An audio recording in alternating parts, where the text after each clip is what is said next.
Buonasera cari telespettatori, ben ritornati nel nostro spazio dedicato anche all'approfondimento, alla discussione di alcuni temi. Torniamo su quello del lavoro perché ci lasciamo alle spalle il 1° maggio, ma ci rivolgiamo questa volta anche e soprattutto ai giovani.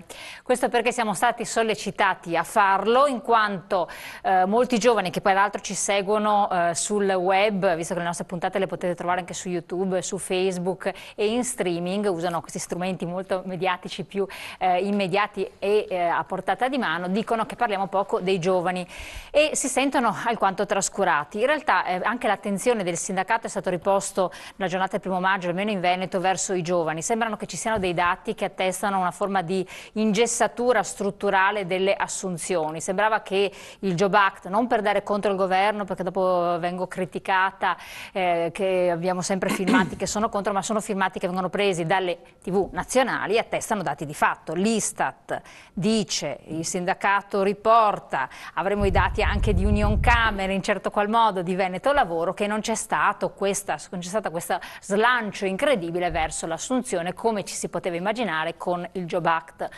C'è un dato che è anche allarmante sostanzialmente perché le attese rispetto alla riforma, secondo l'osservatorio Demos, si attestano sul 42% che prevedono una contrazione, 47% degli abitanti che sono stati interpellati teme addirittura più licenziamenti, il 51% invece ha delle aspettative positive.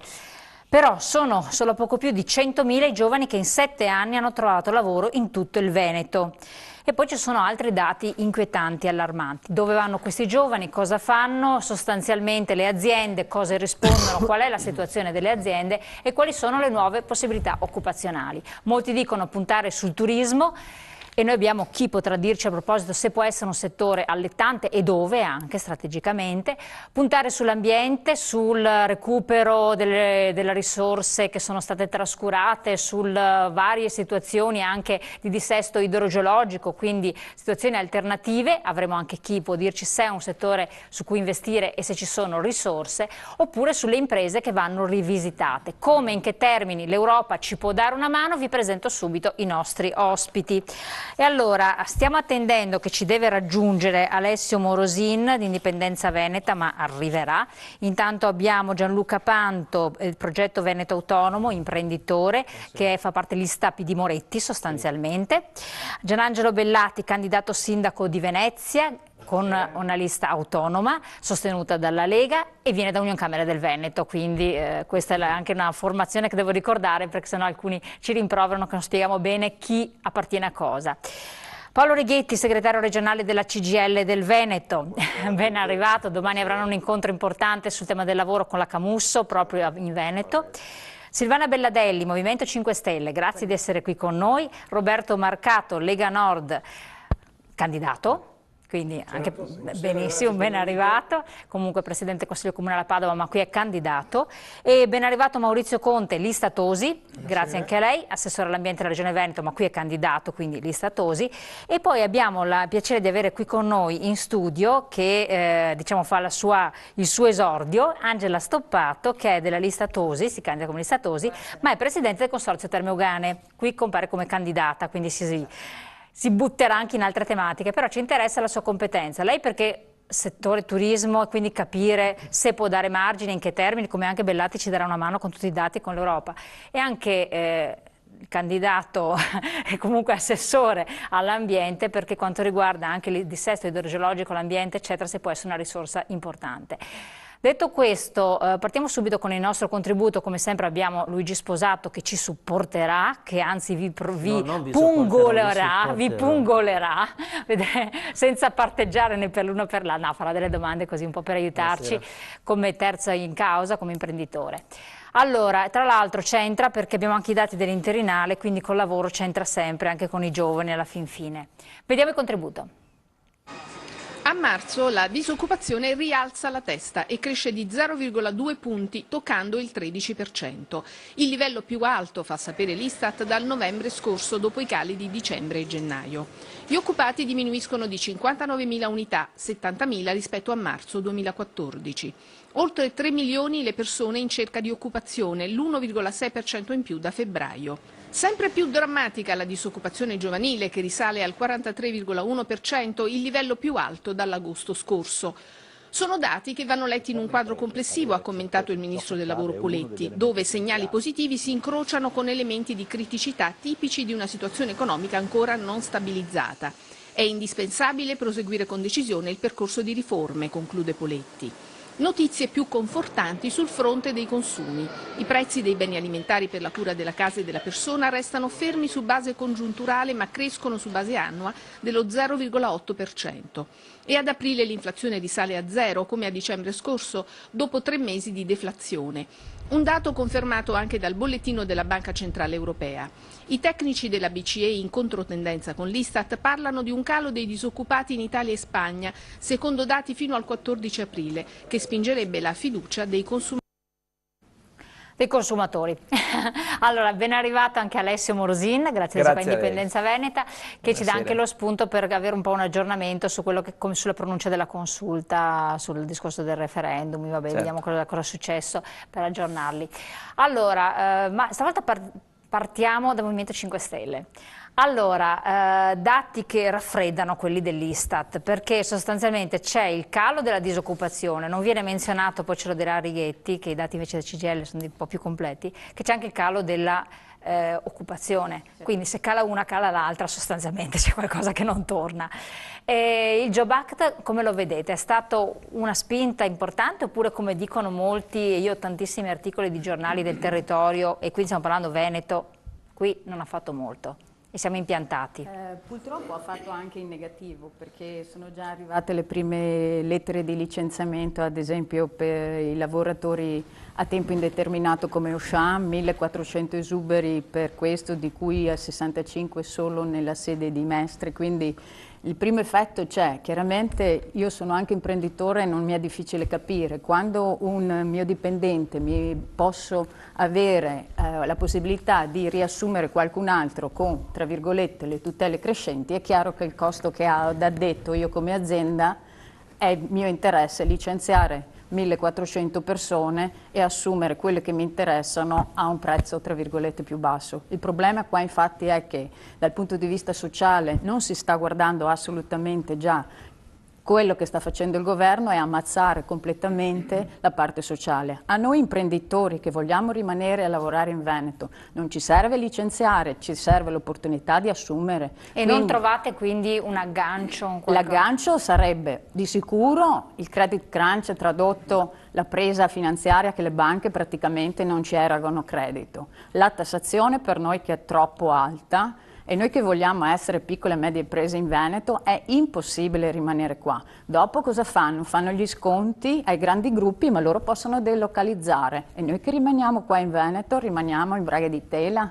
Quindi il problema vero è: vogliamo investire sul Veneto, sulle aziende venete, sulle partite IVA, sulle persone che alla fine pagano le tasse e restano qui a lavorare? Oppure ci piace solo riempirci la bocca dei grandi numeri? Questa è la realtà, e in Veneto abbiamo 1000 opportunità. Solo si parlava della scuola, ma non è solo dal punto di vista scolastico, anche le strutture scolastiche. Solo la metà degli edifici, se li mettessimo a norma, metà, solo quello darebbe una spinta. Ecco, io le chiedo questo, ma i giovani, lei imprenditrice e abbiamo anche altri imprenditori, sono preparati per affrontare quindi la scelta su un giovane?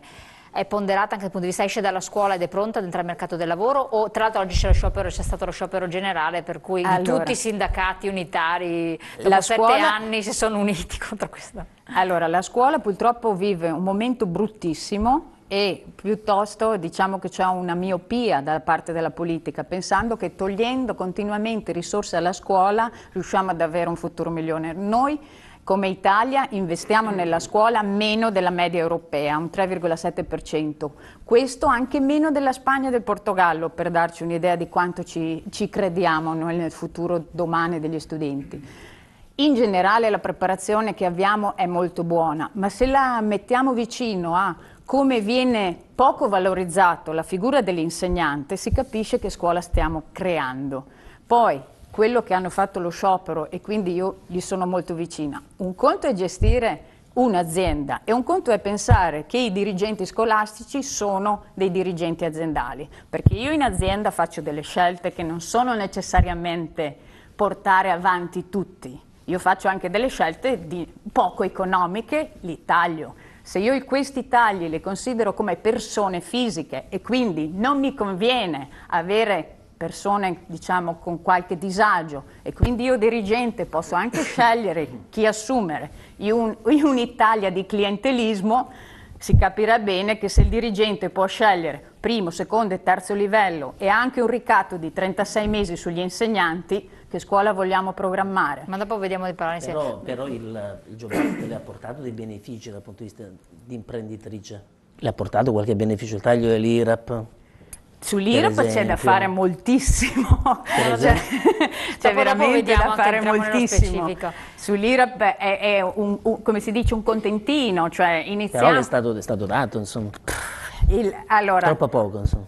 A noi non serve questo, gli imprenditori hanno bisogno di altro, hanno bisogno di ossigeno, noi vogliamo rimanere qui a fare azienda, quindi la prospettiva è una programmazione certa, una tassazione certa, magari diminuiteci quello che è l'impatto dell'IVA, non aumentatecelo. Elena, questa sera mi toccherà fare il difensore del Job Act, io l'ho sempre attaccato, questa sera vedo che temo di dover fare il difensore del Job Act questa sera. È sempre bello potersi confrontare. Quindi ben volentieri. No, ma forse abbiamo qualche altro karmicamente che lo difende, sì, non lo so, vediamo.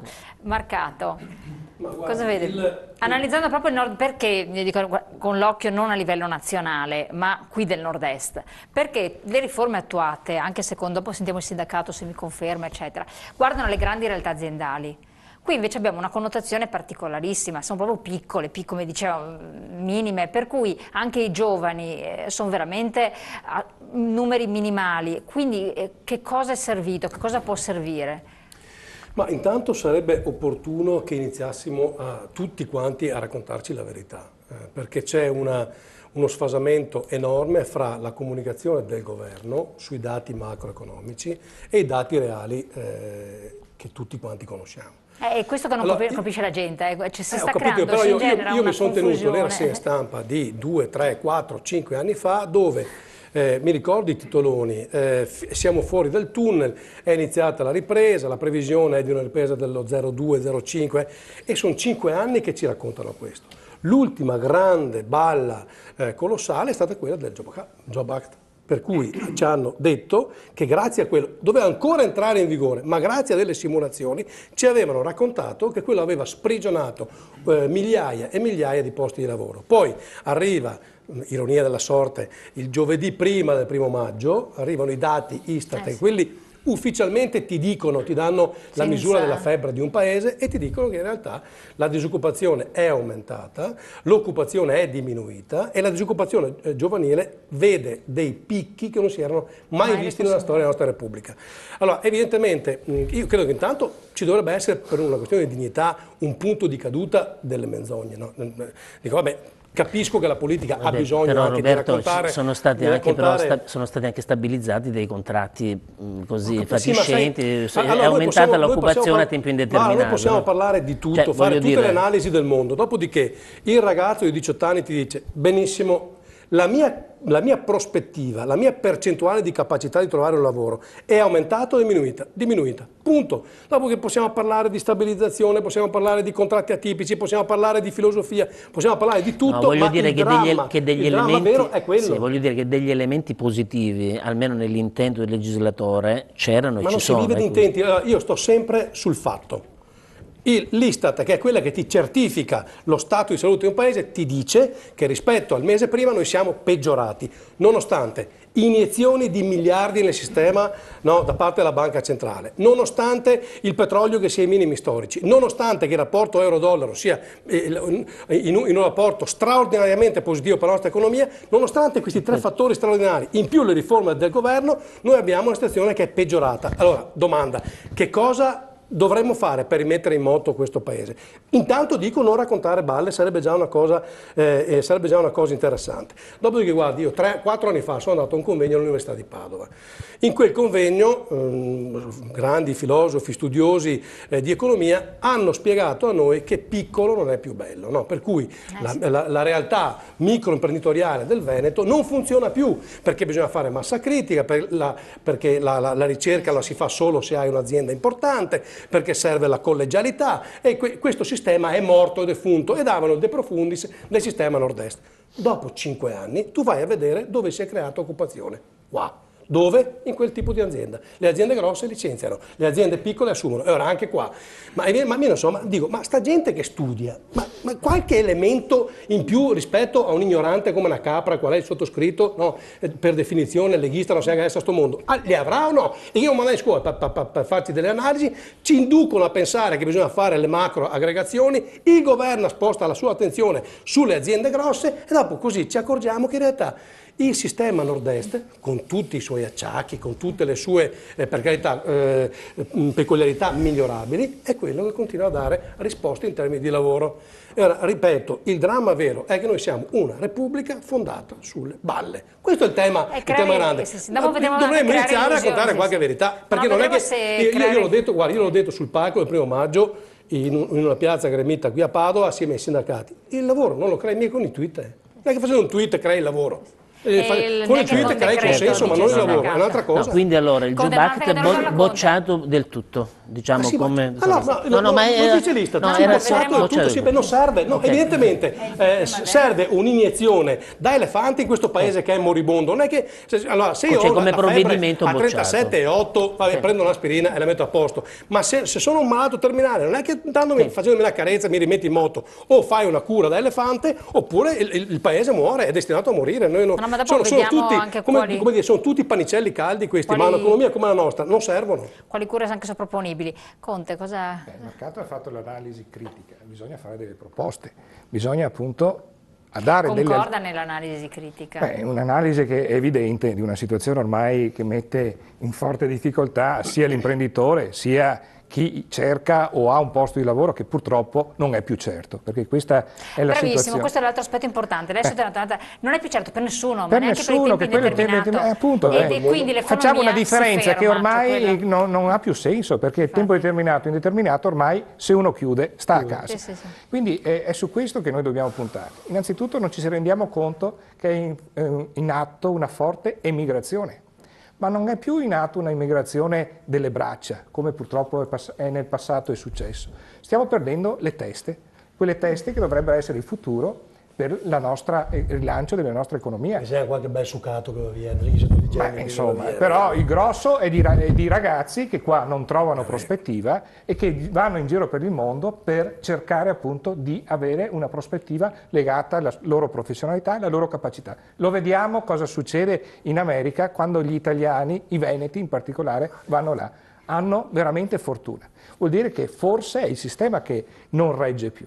Non regge più per l'aspetto appunto della forte tassazione, locale in particolare, perché adesso il governo abbassa le tasse, dice a parole, però poi le fa imporre all'ente locale, perché deve garantire i servizi, deve imporre tassazione locale, deve aumentare l'IMU, deve diventare lui tassatore diretto di quell'imprenditore che magari ha difficoltà nella sua attività e si trova magari anche spazi vuoti che deve pagare come interessi allo Stato che chiede continuamente soldi.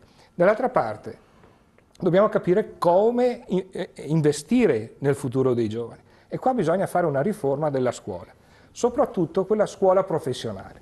Quindi la buona scuola professionale che dia l'indirizzo... Non è buona secondo la riforma proposta oppure concorda io sto parlando delle scuole professionali di cui la Regione ha competenza soprattutto nella programmazione, in quella che è anche la legislatura, in quella che è la possibilità di legare in maniera forte quella che è il mondo imprenditoriale, quindi le esigenze imprenditoriali con quella che è la formazione scolastica. E la buona scuola però ha l'alternanza scuola-lavoro, è previsto 400 ore per esempio. È questo che dobbiamo incentivare, che sia quindi come modello tedesco.